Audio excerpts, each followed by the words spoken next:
La présentation de Watt For No, c'est simple, c'est une marque de vélo. On développe et on fabrique nos propres vélos électriques. Donc tout est assemblé dans les Alpes. Ça fait 4 ans qu'on existe.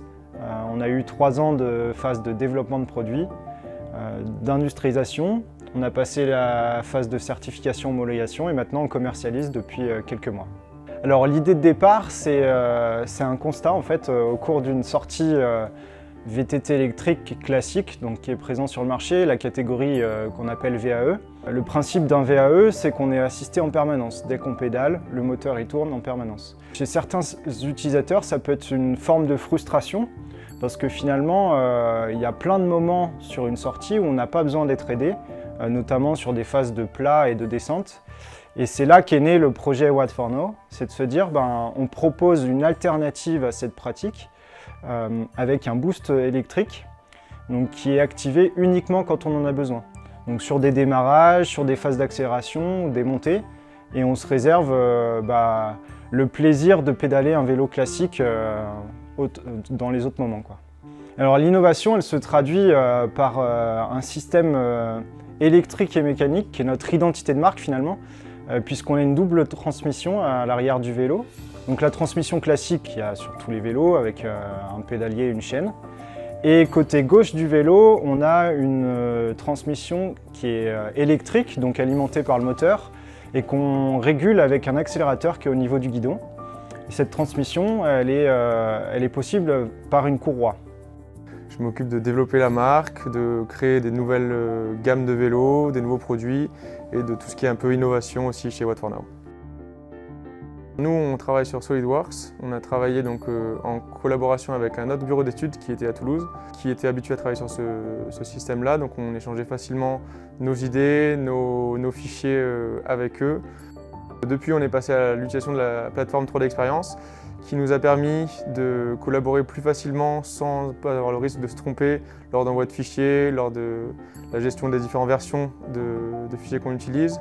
Ce qui est super intéressant, c'est aussi le fait de pouvoir collaborer avec des gens tout en restant créatif, c'est-à-dire ne pas trop être cadré et avoir de barrières dues au fait qu'on utilise un logiciel qui pourrait consommer du temps, consommer de l'énergie, à devoir nommer des fichiers d'une certaine manière ou prendre des risques de se tromper sur les versions qu'on envoie.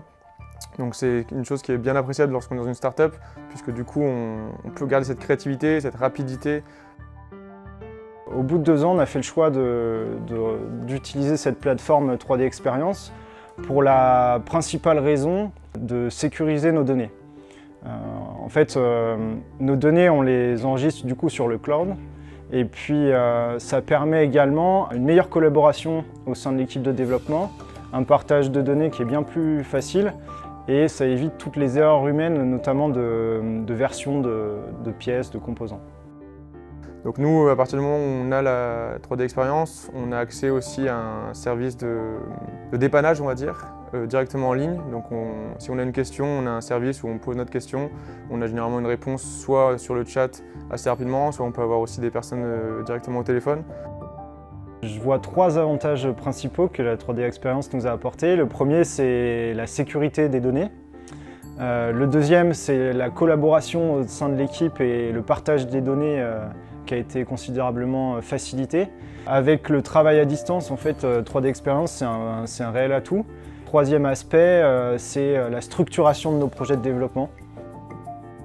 Alors au quotidien, ça nous permet notamment, je vais prendre l'exemple d'une collaboration avec un fournisseur, ça nous permet de toujours nous assurer qu'on envoie la bonne version de fichier au fournisseur. On est sur des lancements de production par exemple, on va prendre le cadre du vélo. Avant de l'envoyer chez le fournisseur, on a tout un système de versionnage, d'assemblage et de pièces qui est disponible sur la plateforme. Et ça nous permet de toujours nous assurer que le fabricant va fabriquer la dernière version et pas la version avant les modifications, quoi.